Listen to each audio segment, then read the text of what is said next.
નાના ભાઈની વાઈફ તો 3 મહિના રડી હતી કે મારી શું ભૂલ થઈ ભાઈએ રોહડા નોખા કર્યા.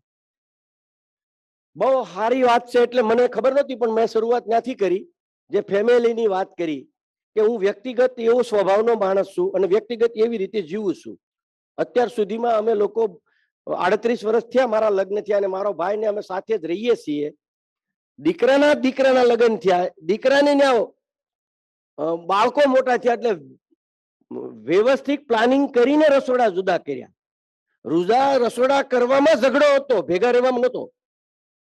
એના પ્રોબ્લેમ સોલ્વ કરવા મધર કે રસોડા ન હોય નોખા, ભાઈ એમ કે તમે એમ જુદા રહ્યો મને ન ગમે, ભાભી નાના ભાઈની વાઈફ તો 3 મહિના રડી હતી કે મારી શું ભૂલ થઈ ભાઈએ રોહડા નોખા કર્યા.